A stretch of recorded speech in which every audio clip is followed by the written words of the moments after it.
I would never encourage anyone to make a leap and leave their career and start a business. Why not? Well, because starting a business is incredibly difficult. Folks, welcome to episode 2, interview 2. I'm with none other than Frank Vane, founder and CEO of Future Capital. Frank is the former executive director of JP Morgan South Africa Corporate and Investment Banking and former regional head Africa for ABSA Business Bank. Absolutely. Thank you, sir. Thank you for having me. Excellent, excellent. So, Frank, for the sake of our audience, give us a little bit about your backstory. You're a Pretoria boy. Yeah. You went to primary school in Pretoria, moved to UK quite young, formative years, right? Yeah, And then absolutely. So came back. exactly. So I mean, like you said, I was born in Pretoria, a little place called Easterus. That's where I grew up. So basically attended primary school there, and then we moved to the UK after finishing primary school. This would have been towards the late 70s. And then I did secondary school in the UK as well as university. Started my banking career in the UK and then returned to South Africa, late 90s? So yeah, it's been quite a journey. Lovely. So, what did young Frank want to become back, let's say 12-year-old Frank? What did you want to be when he grew up? Very different from what I am now, because I actually wanted to be a doctor. Could you believe it or not? I was hell bent on being a doctor. And that's probably why I also studied science at school, etc. I was very interested in science and did it as my degree as well. But yeah, that's it. I wanted to be a doctor. And but yeah, took another turn completely. Yeah, yeah. No, and Frank, and for the sake of the audience, you and I worked together at BNP for many Absolutely. years. Absolutely. We're all connections from Yeah. 2011 to 17 was my years there. And the one thing that strikes similar, where we similar, is we both share non-linear paths. And this day and age, I meet a lot of young folks, a lot of young people, including my own children. My daughter's going through it right now, not sure what they want to be and whether it's cast in stone. If you choose a path, you're a biochemist turned investment banker. I'm an engineer turned banker. I've got my story. What's your story? What prompted the pivot? Well, I mean, I think it's just the case that, I never really knew what I wanted to do, I suppose. Yes, I know I said I wanted to be a doc, but it was really when I was a youngster. And as you grow up, I started doing my O levels in the UK and then my A levels. I enjoyed science. I loved it. And when time came for university, I thought, okay, well, let me go and do biochemistry since I enjoy science. Didn't know what I wanted to do, but then I knew I wasn't going to be a doctor. I sort of wrote that off a bit, so I didn't really know what I wanted to do. And it's only literally towards the end of my second year at university, I thought, okay, the final year beckons. At some point, I'm going to have to go and get a job. So what do I do about that? What actually do you want to do? Um, and and literally during those days, this would have been the late 80s. And if you were in the late 80s, if you were around then, especially in the UK, that sort of area, it's a very exciting time for business, as for banking in particular. Always stories about big bonuses and champagne lifestyles. I thought, yeah, I can do with a bit of that. Yeah, so I thought, yeah, I'll have some of that. And we had this thing at university where all the employers would come round and look for potential graduates. It was called the milk round in the UK. So I thought, okay, I'll sign up for this, and I booked, the list of banks that were going to come round to campus. I put my name down, etc. And yeah, I had interviews with them. Loved it. They wanted to know what I wanted to do. I said, yes, I wanted to be an investment banker and want to, train in the city and blah, blah, blah. And they said, yeah, great. Okay. This is the first interview. We'll look at bringing in for second interviews. Went for the second interviews. Eventually chose Barclays out of the banks that gave me offers. Why? Because Barclays said to me, you want to get your training in a city, we guarantee All your corporate and investment banking training will be in the city. Literally, we just need to do 1 year of general banking experience or training. And the second year, we're going to put you straight into corporate and investment banking. I thought, brilliant, that's me. And yeah, and that's it. And when I joined in 1990, which was, yeah, that's when I graduated and joined the bank. Of course, the world had changed. And the champagne bonuses, all that disappeared. It was literally when the property market in the UK and around the world started going into reverse. So my very first job was basically looking after quite a few companies that had gone into liquidation, including the developers of what is now Canary Wharf. A lot of people didn't know that whole development, Canary Wharf, was in liquidation. Where Canada Tower and all of that. Absolutely. The whole thing was in liquidation. The Reichman brothers had built it, and no one would move there. No companies would move there because there wasn't a reliable way to get there. That was part of the big problem. And a lot of the banks, etc., said, well, if we can't get our employees there, it was only like the Docklands Light Railway to get there. So the whole thing literally was in liquidation. And my first job was being the custodian of those liquidation accounts because Barclays was one of the banks there. Did you think, where's that medical school now? Exactly. I want to go be a doctor. What am I doing? Where's all the Porsches and champagne and the big bonuses? And Saw the lemon. it was a bit more, yeah, a bit more humbling, yeah, to say, okay. But it was great because then I could get into, what business is all about. What are the real issues are? It's not just about making money, especially, whether you're in business, whether you're a banker, you get some hard times. You need to understand how to navigate those, right? And come out on the other side, as it were. Come on, stronger. Come out stronger, better informed, right? You and I, both scientists in banking back then. Yeah. And it was something I remember at the time, almost, I overheard like around the third or fourth stage where my interviewer told me why they were actually looking for somebody with an engineering background in banking. It started off with me thinking I won't have a chance because it's dominated by CAs and accountants. And here they were actually, Yeah, no, it's a similar kind of experience. I mean, those were around about 1990 or the late 80s already. You find there were a lot of professions, definitely in the UK, like banking, who wanted a variety of graduates because they wanted different types of thinking. There's one people who just got a finance degree because their view was, we're going to train you anyway from the beginning. We're going to train you about investment banking from the beginning. What we want is, what kind of skills do you have? Can you produce reports? Are you numerate? Which, from my science background, I was. So they wanted a different type of thinking. So there were a lot of professions, and it wasn't just banking. Banking was one profession that sort of hired across the board. I had some of my classmates at university. One became an accountant. So the accountancy firms also said, fine, doesn't matter what degree you had. We don't want you to have an accounting degree. Come with any degree. We're going to put you through a 1-year sort of conversion course, get you familiar with financial statements, etc. And then we're going to put you into articles and do your board exam. So one became a very successful chartered accountant in the UK. Another person became a lawyer. Was the same thing. M&A lawyers. You didn't have to be an LLB to get into law. So a lot of guys would graduate in something else, whether it be science or whatever, and they'd do a 1-year conversion course. From that, they'd go straight to the board exams, and they became very good lawyers, not having an LLB degree. Forward-thinking organizations at the time, yeah? A lot has changed now, though. A lot has changed. When I came back to South Africa, it was still very strange to have a banker, a scientist as a banker. I remember I was in one meeting,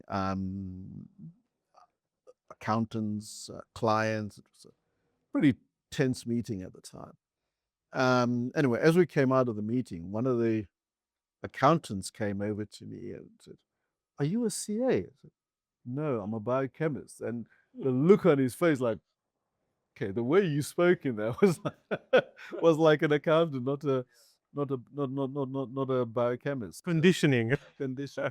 So it was still very much the case that here in South Africa you needed to have like a BCom or something to get into a finance related profession. But I think that's changing now as well. I think even the banks here locally now try to hire across the board and not just people with sort of financial degrees, as it were.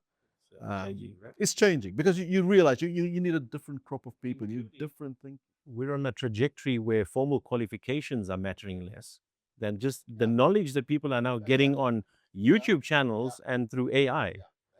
They're becoming masters at their trade. However, here's the thing. I find still, Frank, many young professionals today feel like they're locked in a career because of their degree. What's your advice to them? Well, I think it's a wrong thought process. When I was doing biochemistry, I never felt locked in because I knew I didn't want to be a biochemist. So hey, I'm locked into my degree is locking me in. I think your attitude should be, understand what a degree gives you.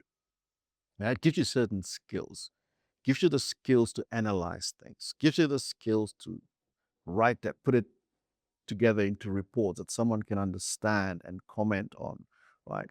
If it's a some sort of sort of scientific degree, then it also gives you numeracy, yeah. And those are skills you can take to any profession, and that's how you should think about it. Like, what skills did I get? And when you sit in front of a potential employer and it says, "Why do you want to do this when you've got a degree in that?" Don't sit there tongue tied. Talk about the skills that degree has given you, right? Perfect. So these young professionals now dreaming to become an executive director at the likes of JP Morgan, like you did. The hard skills we just went through doesn't have to be linear. What about the soft skills, Frank, that you got to have to operate at that level, executive? Have empathy, right? In terms of understand where people are coming from, whether you're dealing with clients, whether you're dealing with subordinates, etc. Because how you frame a message will be very much, are you able to put yourself in their particular shoes? In the banking environment, don't take life too seriously, right?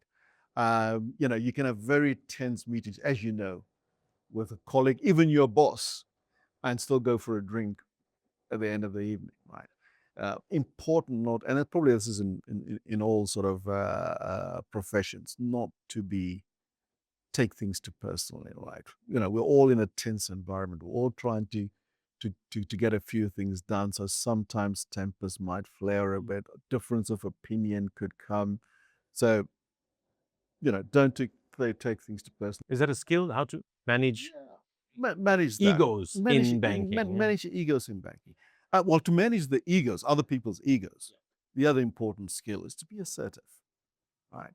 And I always say again, not just banking, but in any sort of career, okay, where you're dealing with a whole lot of, like you say, a lot of egos, right? People want to We climb. know that too well. Exactly. If you're not assertive, you get swallowed up, right? And assertive is not aggressiveness. I don't say come in and have an aggressive look and scream and shout. That's not assertiveness. That's aggressiveness, and that's going to get you nowhere. Assertiveness is just looking someone in the eye, you know, engaging them with your point of view and something. If they fly off the handle, that's fine, right? Just make sure you keep your composure and let them know that, when they walk out of the room, okay, this guy has not sort of bent to my will, right? Even though he isn't screaming and shouting, he's not bent to my will. And that's a kind of respect that you will start to I gain. love that, Yeah. Frank. You just went on two sides of the scale, and it just tells me balance. You said empathy and assertiveness, but assertiveness is a cousin of arrogance. But you got to just You got to manage it. manage Like I it. said, it's very important. Yeah. You don't mistake it for arrogance or for aggressiveness. That's very wrong. Assertiveness is something very different. It's just meaning that you're sure of what you're saying, you're sure of yourself, and yeah, and you're keeping that position and not be bullied into accepting something you don't believe in. And sometimes you got to make an executive decision. Yeah, always make a decision. Always make a decision. Tell me Right. more. What do you mean? And this comes whether you are in a career, in your business, or any part of life. I always believe you've got to make a decision. Dithering is the worst thing you can do, right? Not making a decision is worse. So what if the decision is wrong? Now, you learn from that and you move on, but don't dither. Make a decision, stick with it, go with it, and yeah, and let it be. And if it's wrong, I think a decision is wrong. It might not give you the results that you want, but you learn from that. You move on, but don't dither on things. I mean, it's the worst thing, especially in your It leaves career. people in limbo, It leaves people in limbo, and your bosses will soon find out that this is not a decision maker, right? or your team that you're Yeah, leading will a go team that like, you're "What's leading. So going on what's going on? upstairs?" Just make a decision and go with it. Yeah. Very, very important. So true. Yeah. Yeah. Good thing you mentioned that one. Yeah. Awesome. Frank, you're from my days 2011 to 17 working with you, you've done some big M&A deals in BNP. Um, and M&A still for me, mergers and acquisitions, is still a very sexy arena. All right. A lot has changed now. It used to be where Mavericks played. Now there's compliance and governance and all of that changes things a little. But would you say M&A or doing those big deals, buyers, sellers in a room contemplating whether to acquire or put their heads together or collaborate, is it about the valuation or is it about the psychology or leadership or To make an M&A deal work. work? Well, just to get to actually get someone to sign, or whether you're a buyer or a seller, to get someone to sign, it takes a whole mixture of things. Obviously, you're right. You got to get the right valuation. You got to get the right chemistry between buyer and seller as well to make a deal work. The problem is that's not really the problem becomes once you've signed the deal. If you're an acquirer, right? That really what's happened. And since the time I started in banking in 1990, there's been a persistent statistic about buying companies. And this runs for both large acquisitions, listed stuff, and to the more private acquisitions. 70% of those, okay, destroy shareholder value. In other words, the buyer, the acquirer, ends up not making as much money from that acquisition as they originally thought. Right? Sometimes, yeah, a whole lot less money. So 7 out of 10 of those deals don't Do work. not deliver shareholder value. And there's a variety of reasons for that. And it's amazing over all the years, people big and small make the same mistakes. Was it a 1990 observation or up to today? 1990 up to today, you can go and have a look at 70% of M&A deals fail to deliver shareholder value. And that's for a variety of reasons. The first reason, of course, is, well, the main reason is you overpay. In other words, you just value the business wrong, so you're paying too much. Or you overpay effectively over time. Why?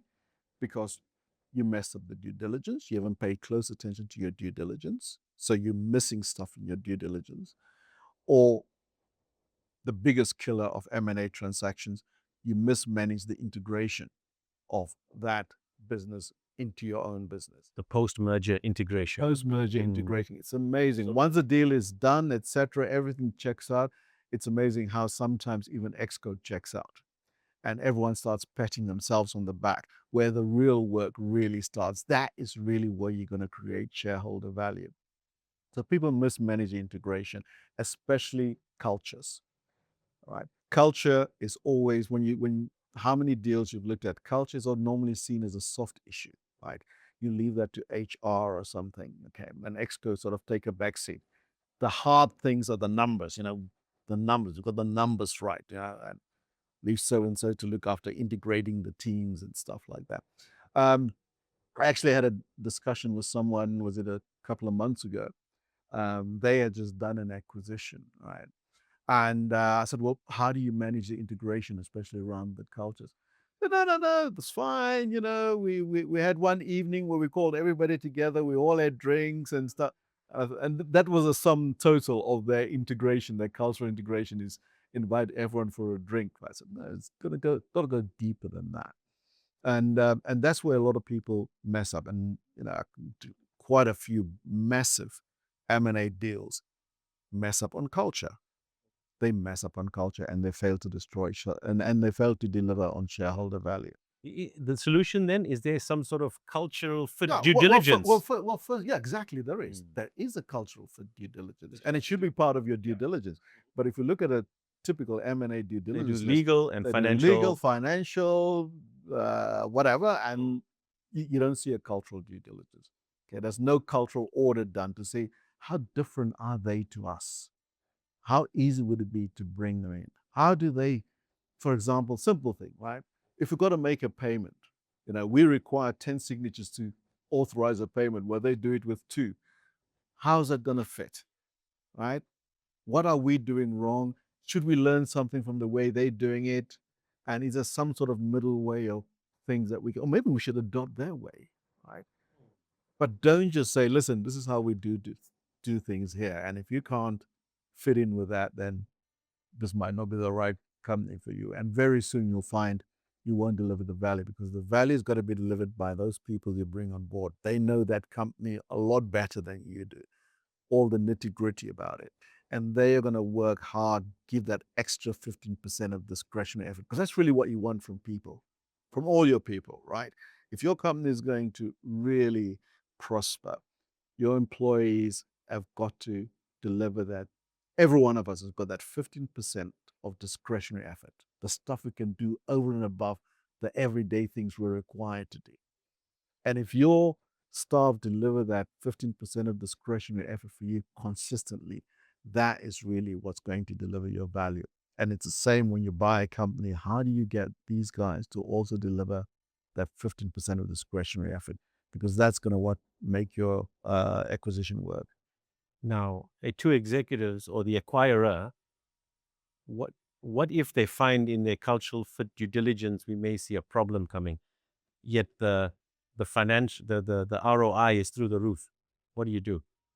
Well, if you see there's a potential culture clash, what you first need to do is how do we solve it, and don't be afraid to call in third parties. There are very good change management experts that can try and help you manage that integration of cultures. Right, you can't avoid it. You bought the company for specific reasons. You can see strategically why that will be a good fit, but you got to bring the people on board. And if the cultures are very different, there is a way in which you can work to integrate those cultures and have a harmonious sort of relationship going forward. Yeah, it can be done. Excellent. Doesn't mean you don't do the deal because you think they're a different culture. You just got to manage it. Yeah, but it's so the 70% failure rate is primarily due to cultural. I would Yeah. say that when you look at all the transactions, right? When you look at all the transactions, big chunk of it, the big ones definitely is due to culture. They say culture eats strategy for breakfast. Absolutely. Every time. Right. Before we go on, I should tell you I started this channel to share the real stories behind the climb for the next generation of leaders and builders coming up. Now, if that's something you believe in too, please subscribe and come along for the ride. It's free and it means a lot. Okay, let's continue. Frank, we're going to come back to the future capital philosophy, but I just want to pivot slightly to the leap now, right? You've done fantastic, as I know we worked together on a few. You walked away from a senior banking role into building future capital. Walk our audience through the rationale. You're leaving the apex and you're going into entrepreneurship. Um, I like the way you say, walk me through the rationale. I don't know if there's any rationality to it. Steve Jobs once said, entrepreneurs by nature are very irrational people. They never do what is the rational thing would be to stay in banking, earn big bonuses, and go up the ladder. The irrational thing is to walk away and start something totally new. So yeah, it probably wasn't very rational at all. But yeah, no, I've always my future capital is built around training. I've always enjoyed training, even in banking. My team, I'd always run training sessions, and I always enjoyed it, that aspect of it. And I always thought to myself, at some point, I'd like to do this on my own and focus on training. So it's something that's sort of been been sort of in my mind a long time. And yes, I had a little bit of entrepreneurial side to me as well. I wanted to run my own thing as well and build that to see if I can build something like that. So that's sort of been brewing over the years. It wasn't a road to Damascus experience. It's been brewing over the years. And then you just sort of reach a time in your career where you think, well, maybe this is the right time. Let me go and give it a go. And that's really how it's happened. Whether it was rational or not, probably very irrational. but interesting. You say you've had planning time, right? Yeah, In my case, I didn't. Different reasons. yeah, I had health yeah. reasons, burnout, anxiety. Uh, but it's cool. It's life has a way of working out. Exactly. You go with what Yours you're is the given. ideal when you know it's coming and you plan for it. What advice do you have for those in corporate now feeling like they want to take this leap as well? How should they think about Well, it well, well, and plan for it? well. First thing first, like you say, you can go different routes. You can have a bit of a run up where you can plan and think about it. Sometimes life takes a turn and you just jump in at the deep end. Um, I would. This might sound a bit strange. I would never encourage anyone to make a leap and leave their career and start a business. Right? I wouldn't. Um, why not? Well, because starting a business is incredibly difficult. It's heart wrenching, it's disappointing, it's filled with humiliation, embarrassment, yeah, all those things. Why would you encourage someone to get into that? I think Elon Musk described it as um, chewing on glass while staring into the abyss. That's how he described starting a business. So I'd never encourage anyone to start a business. People who start businesses don't need to be encouraged, right? If you need to be encouraged to get into business, then it's probably not for you. Okay. The people who get into business are those that actually don't listen to it. The irrational people I talked about, right? They don't listen to people say, hey, you got a good job. What do you want to do that for? And if they know stuff it, I want to do it anyway. I want to go for it, right? Those are the people who will get into business. They will get into business despite what you say. Yeah. Once they're in there and they have issues, by all means, I'll mentor, I'll help them through it, through the tough times. I'll do that. But I will never encourage anyone to embark on such a mission. It can be terribly tough. And like I said, soul destroying, all kinds of stuff. And I would not encourage anyone to do that. Yeah, it must come from It must come within. from you. Yeah, Regardless of if someone says to you, that's a terrible idea, yeah. don't leave your job, and you decide anyway, Yes. no, that says to me that is the business person. Those are the ones that are most likely to succeed. The most likely to, the ones who don't need encouragement to do Yeah, it. yeah. Who ain't going back either. Exactly. Yeah, fantastic. I love that. That's powerful. Great stuff. Yet, if you leave them with anything, the one that's now, screw it, let's do it. Yeah. I am leaving. What advice would you give in terms of prepping? So those that have decided, done it, I'm starting my business, or I've started my business.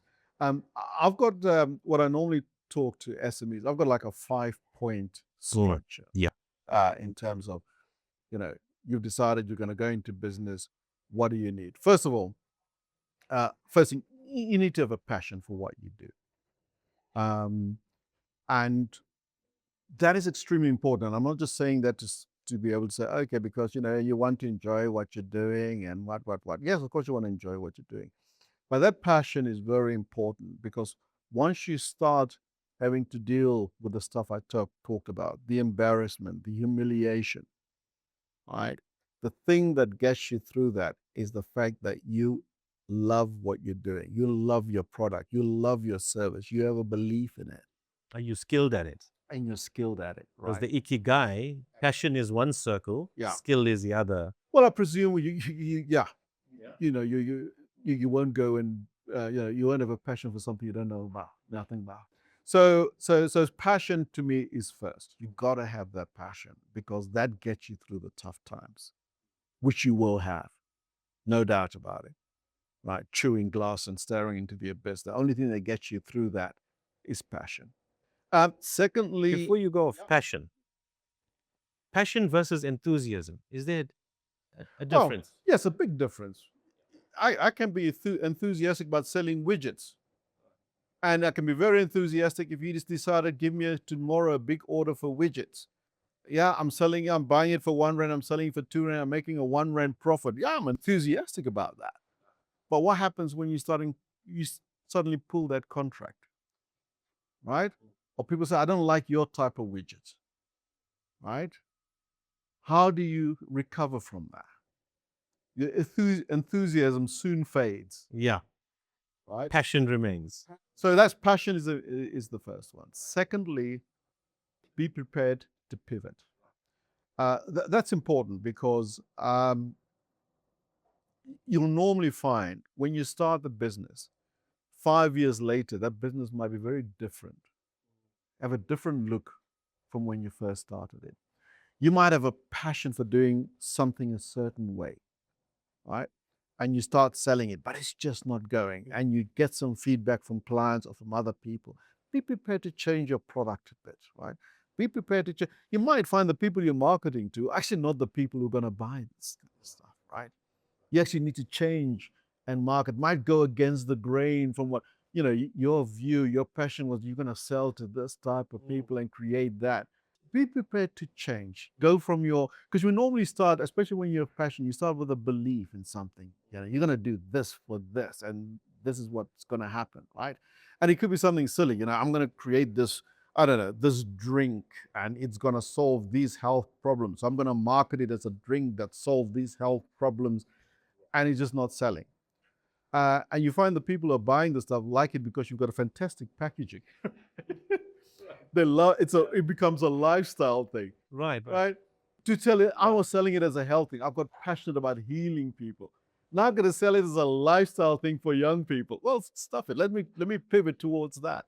So be prepared to pivot based on the feedback you get from your clients, from the market, etc. Don't hold on to a certain sort of way, your original sort of way in which you want to do it. Be prepared to pivot. Um, So but you're still true to your passion. you're still true to You're your not passion. abandoning ship or You're anything. not Right. abandoning ship. You're just changing it. I'm saying that because I've seen a lot of people start off with a particular product with a particular passion. I started in a particular way, right? Well, I started my training. I was passionate about training bankers. I just wanted bankers, and I would just market bankers and things like that. And it's only over time when you realize, well, more than bankers who probably would want to hear what I've got to say, right? And I had to start to pivot a bit. And my passion was bankers. Because I was a banker. I wanted to create the next generation of bankers. And yeah, so it's simple things like that. Be prepared to pivot and respond to your market. Yeah, you kept your passion for training Yeah, and you pivoted exactly. to various markets, which is fantastic. And bringing even other subjects that I probably wouldn't have trained on before, but I'm Yeah, still yeah, yeah. delivering the They type talk of about training. agility in Absolutely. yeah, I know. So be prepared to good. pivot. Nice Right? one. The third one I would say, think big. Always think big. And you'll find, and sometimes I've been guilty of it as well, but you need to think big. So, for example, you run a 5 million rand turnover company. You think, okay, how do I grow this company? And someone turns up, say, hey, this company would fit you great at this, your type of business. It's out there to be acquired. Okay, how much is it? It's 100 million. Oh gosh, no, that's too big for me. I don't run. I've only got a 5 million company. That's too big. That's out of my league. No, bloody go for it. All right, go for it. Think big. You get a big contract. Oh, that's for the big guys. My contracts are a little bit more this and this. Or when you quote for business. You quote for business. Someone says, "Give me a quote for this and this," and you're a small guy, so you think you need to Undersell yourself. settle for less profits. I can't ask that amount. That's for big guys. I'm a small guy. Just only ask for the small amount. Mindset stuff, eh? Get out of that mindset, What they call actually limiting beliefs. limiting beliefs. So always think big, right? Always think big.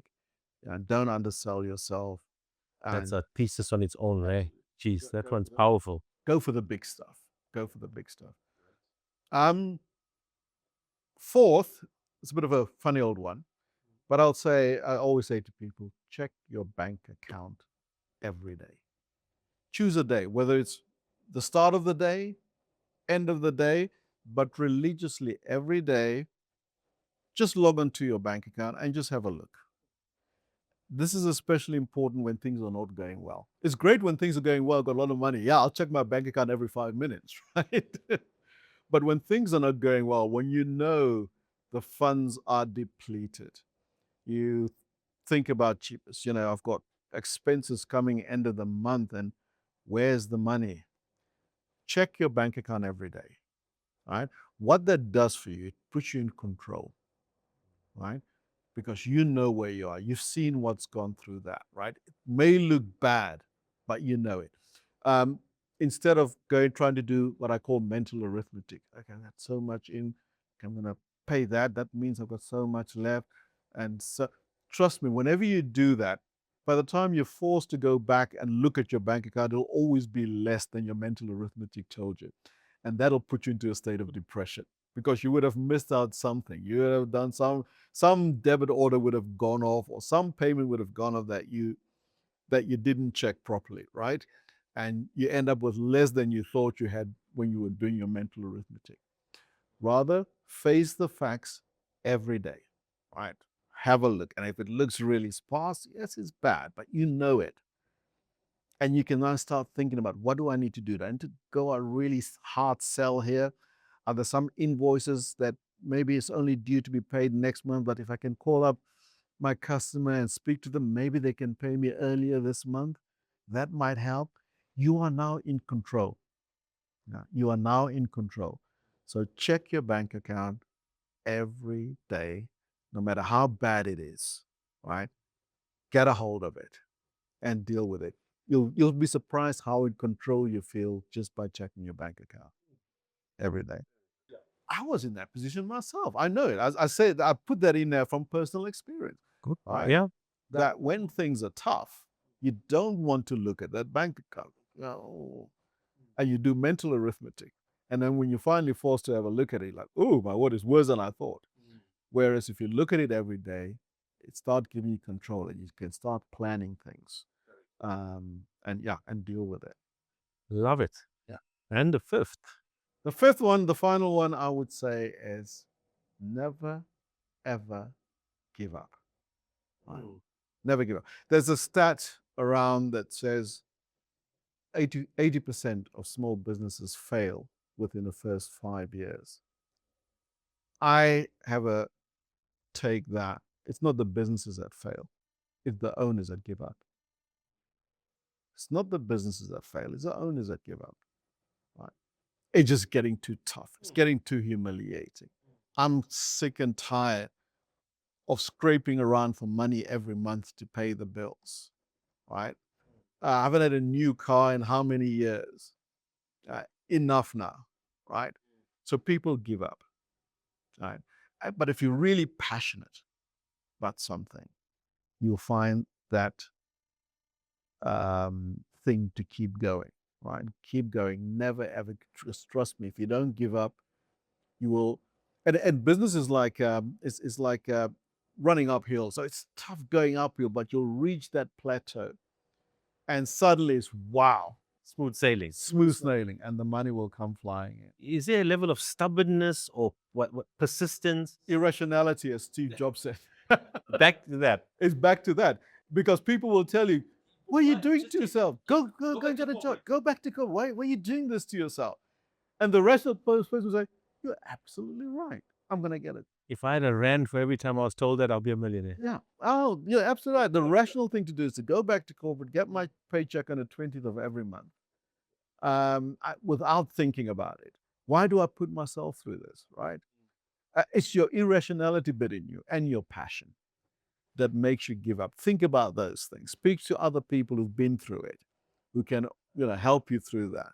But never, ever, ever give up. Right? You will get through it. You'll get through it, and once you get through it, as people say, the first million is the hardest, but I believe after that it probably becomes very easy. Hmm. Powerful. The future capital philosophy: passion for what you do. Be prepared to pivot. Think big. Check your bank account daily and never give up. And for what we've just discussed, this may not be for everybody, It may not be fair, but I've many but if you're people. that irrational, If you're that irrational, but one of I, us, I have yeah. no problem with someone said to me, you know what, not for me. I'm going back to to corporate. If that's your decision, Listen, corporate South Africa needs people like that, right? absolutely no, no, no, no, no, no, There's no. ecosystems in both, Like you got to make a decision. At least you've made a decision, right? Make a decision in life and do it. Um, but those who say to me, you know what, I love this business. I really don't want to. Then stick with it. Stick with it because trust me, you will get through it. Because those bad times teach you a lot of things, right? Scrambling around for what you think is scrambling around for money teaches you important cash flow skills. You'll be surprised how in tune you are about your cash flow. Who's paying me? Who hasn't paid me? What can I do to get my payment earlier? Right? Speak to my clients. Amazing how sometimes they can be very, especially if your clients are sort of big corporates. Clients say, listen, I know you're not supposed to pay me for another 2 or 3 weeks. Can you pay me like? yeah. And I say, yeah, sure. You've done good work for us. Let me speak to finance department, see if we can get your payment sorted out for you. Bah, problem solved. You touched on an interesting one, and maybe in closing, we'll say SMEs, it's tough, but you need enablers and you need supporters like government and the corporates. Yeah, exactly. The corporates. What's your view? Who's more important for you? Do you think the government's doing enough to enable SMEs? Government's not doing enough to enable SMEs. Well, When you look around the world, you go to Europe, you go to even the US. Um, people talk about the big companies and the billion-dollar companies, but when you look at employment, 60% of people are employed in SMEs in the US. In the UK, it's a similar scenario, right? And when you look at South Africa, what's our problem? Unemployment. Good way to deal with it is to make sure SMEs have got access to the money, proper access to money to grow, and create jobs. remove the red tape. Because if you do that, if you get SMEs to flourish, you'll see unemployment start coming down. The big employers, yes, Eskom individually might employ thousands of people, but if you put everyone together, employment is going to be created by your SMEs, not your big companies. And this is shown. I'm not speaking, just on what it's shown. It's fact. Go to the UK, the same thing. Go to the US. 60% of people employed are employed in SMEs, not in the big companies, not in the big corp. Can corporates do more? I think it's just ensuring that they, especially for SMEs, that they pay on time. And I know there are corporates that are very good at this. They're very religious, right? Emerging market enterprises, they'll pay them within 14 days. SMEs within 21 days. Everyone else 30 days. But it's amazing how a lot of companies, large companies, um, the CEOs would normally say that's what we do, right? It's a nice CSI thing, corporate social CSR thing that you want to tell people that we look after our small vendors, but a lot of the time, I found that message doesn't get to the finance department properly, right? The finance department is always about make sure our working capitals are right, which means we're going to stretch all our creditors as far as possible. And they don't make a distinction between SMEs and large corporates. For them, it's a cash flow management. Yeah. So my KPIs as financial manager is to ensure certain amount of working capital. So what am I going to do? I'm going to stretch my creditors. I don't care who they are, right? And I find there's sometimes a big disconnect to what the CEO and the board says for their corporate social responsibility stuff about how they treat their SME vendors compared to the KPIs they put in place for the finance department. You can go and do a survey tomorrow. How many large corporates, part of their KPIs is to ensure that SMEs are paid within 14 days, or they might put. I'm also saying they might have a memo on that, Yeah. but is it a true KPI to say, okay, before you get your bonus, Mr. Financial Yeah. Manager, let's see how have you performed in terms of paying our SMEs. A proper KPI, not a memo from the CEO saying, yeah, make sure, I've said we're gonna pay our SMEs on time or 14 days. There's a memo, do it, and then you don't follow up on it. Next thing, the financial manager, FD, sits in a board meeting to discuss finances. Oh, what's our working capital position like? Oh, it's looking good. Okay. It won't ask, well, is that because we're stretching our SMEs though? Right. Very good. Wow. As a man who has influence in corporate circles, I hope they're I don't know listening. about influence. I don't think so. I'll probably make me an enemy in corporate circles. No, it's no, well, loved by the SMEs. I mean, I'm like you. I believe we really need to grow this space. This SME and government, corporates all play a role. Absolutely, and we've got huge entrepreneurial talent in South Africa, right? We've got all they need is the capital, less of the red tape, right? And they will do wonders, and we'll see unemployment coming down. But yeah, try and explain that to the powers that be. Mr. Frank Vane, Thank you very much. Future Capital, may your future be bright. Thank you for being here. Thank you. If you've made it all the way here, you're exactly who I made this for. Do me one favor, please. Subscribe so you don't miss the next conversation. It's absolutely free. It'll take a second and it'll mean the world to me. I'll see you in the next episode of Dealmaker Diary.